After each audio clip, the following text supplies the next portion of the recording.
Question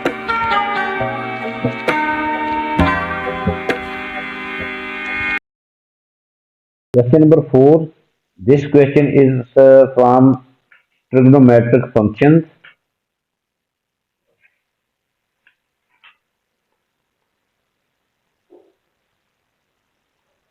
The function f is such that fx is equal to a plus b cos x for x lies between 0 to 2 pi.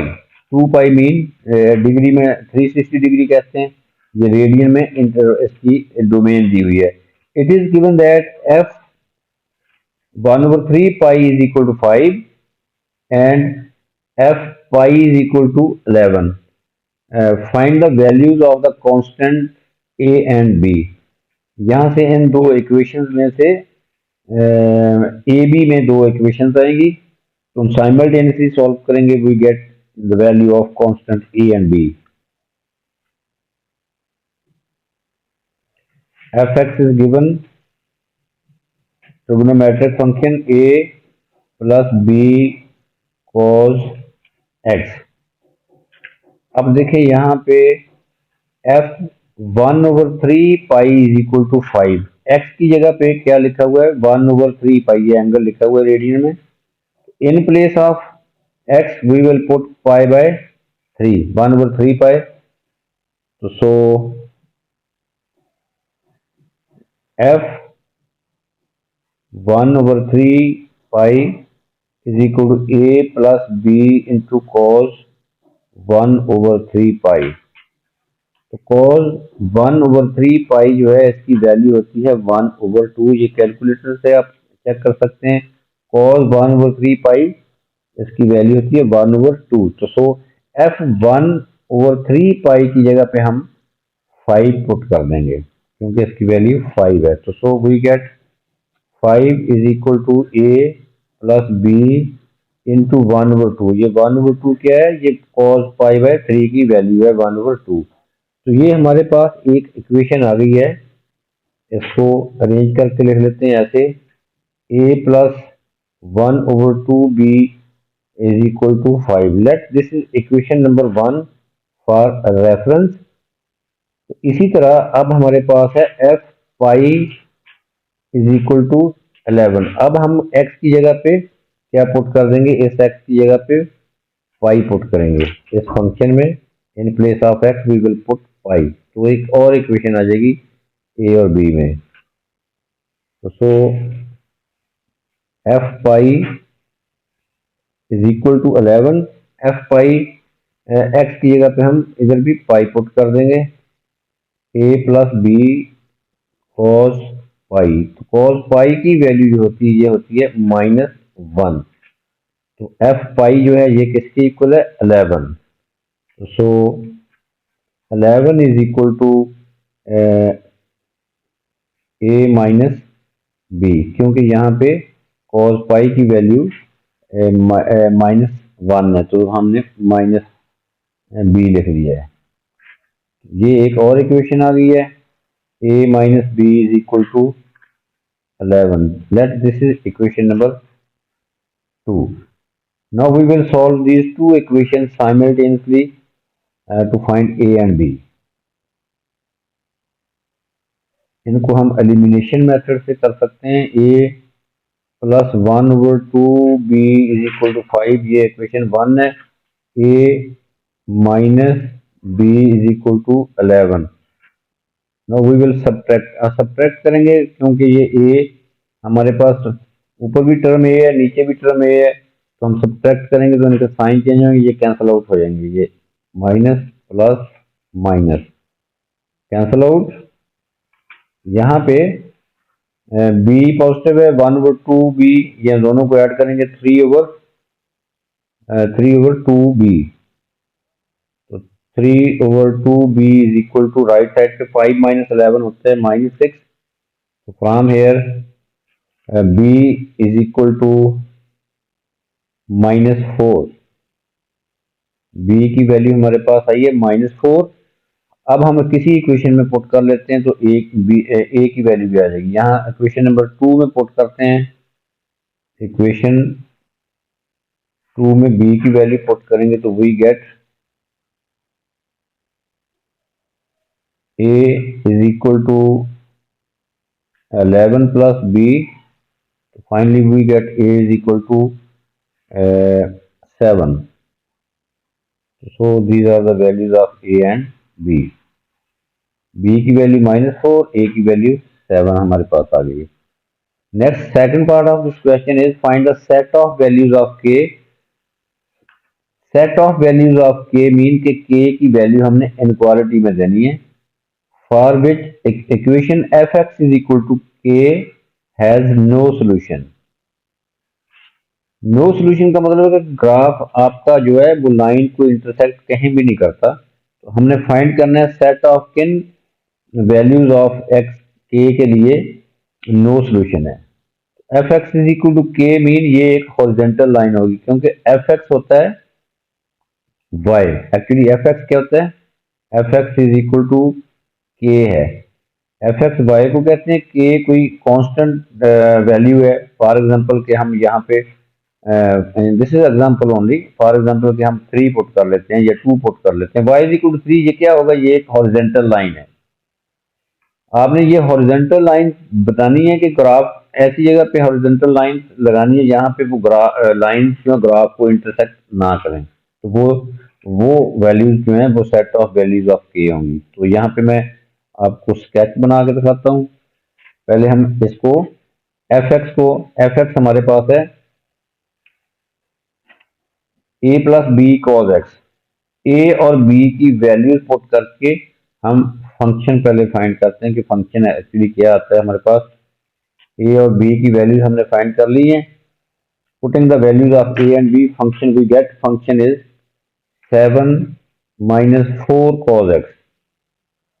ये हमने original function जो given start of the in the start of the question function is given a plus B cos X, this is F X. A और B की values put की है हमने। ए की value जो है -4 पुट की है, बी की वैल्यू -4, ए की वैल्यू 7। तो फंक्शन हमारे पास बन जाएगा 7 माइनस 4 कॉज एक्स। पहले इसको स्केच करते हैं। F X is equal to, इसको यूं लिख लें, -4 कॉज एक्स, इस टर्म को पहले लिख लें और 7 को बाद में लिख लें। एक्चुअली ग्राफ स्केच करेंगे तो ये 7 कांस्टेंट वैल्यू जो होती है ये होती है बेस लाइन। अब उस ग्राफ कॉज का ग्राफ है, मिनिमम और मैक्सिमम वैल्यूज पहले फाइंड करेंगे। बेस लाइन तो हमने फाइंड कर ली, हमें नजर आ रही है 7 है। इसका मैक्सिमम पॉइंट क्या होगा, मैक्सिमम और मिनिमम पॉइंट फाइंड करेंगे। मैक्सिमम वैल्यू ऑफ फंक्शन होगी 7 माइनस -4, तो ये 7 प्लस 4 आ जाएगा, ये 11 आ जाएगी। मैक्सिमम वैल्यू ऑफ ग्राफ जो होगी वो एफ एक्स की वैल्यू मैक्सिमम 11 होगी, और मिनिमम वैल्यू जो है, मिनिमम वैल्यू ग्राफ की होगी 7 plus this 7 plus this -4। 7 plus -4, ये 7 -4 ये आ जाएगा 3। तो अब हमारे पास डाटा हो गया, आ गया है। मैक्सिमम वैल्यू 11 है, ग्राफ के मतलब इंफॉर्मेशन जो है वो उसकी इंपॉर्टेंट वैल्यूज हमारे पास स्केच की आ गई है। मैक्सिमम वैल्यू ग्राफ की 11 है और मिनिमम जो है वो 3 है, बेस लाइन 7 है। तो we can easily sketch this graph, वहां से हमें एक ही सेट ऑफ वैल्यूज का पता चल जाएगा।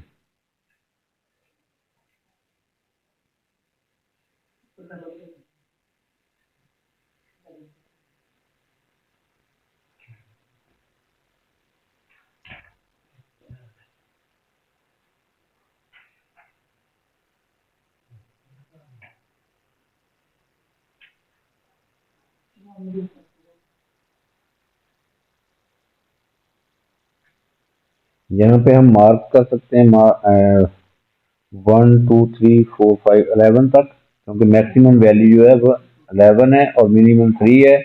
बेस लाइन जो है वो 7 है।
यहाँ पे बेस लाइन इस ग्राफ की वो 7 है,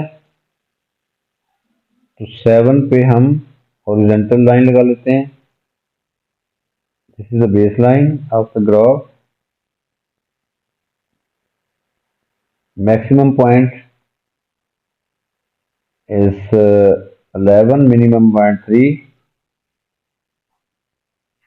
मिनिमम पॉइंट से ग्राफ मैक्सिमम की तरफ जाएगा। Minimum point is base line से मिनिमम की तरफ ग्राफ आएगा। बेस लाइन इज 7, 7 से मिनिमम पॉइंट 3 है, 3 की तरफ आएगा। फिर मैक्सिमम इज 11, फिर ग्राफ बेस लाइन पे। तो अब आपने देखना कि F X is equal to K. F X is equal to K mean मैंने पहले समझा दिया कि ये एक हॉरिजेंटल लाइन है। एफ एक्स वाई को कहते हैं, Y is equal to K mean this is a horizontal line. अब यहाँ पे दो हॉरिजेंटल लाइंस हमारे पास होंगी, ये जो ग्राफ को इंटरसेक्ट नहीं करेंगी। वो एक तो ये है, यहाँ पे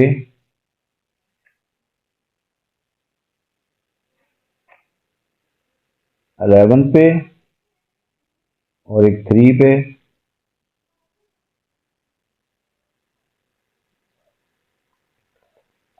नो सोल्यूशन एरिया जो है वो ये है, 3 से डाउनवर्ड,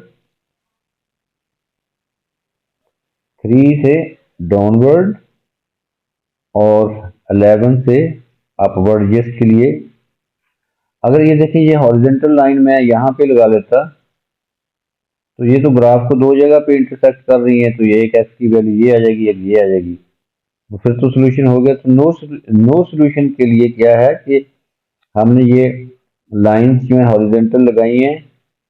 नो सोल्यूशन एरिया जो है above this line and below this line। above below this line वो कौन सी वैल्यूज हैं? Smaller than 3।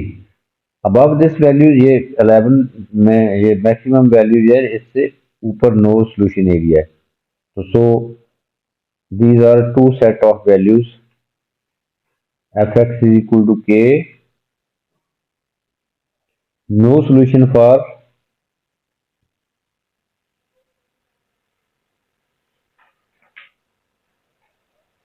k greater than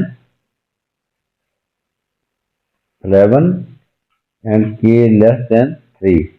k greater than 11 or k is less than 3। So these are the set of values of k for which fx is equal to k has no solution. So this is the answer.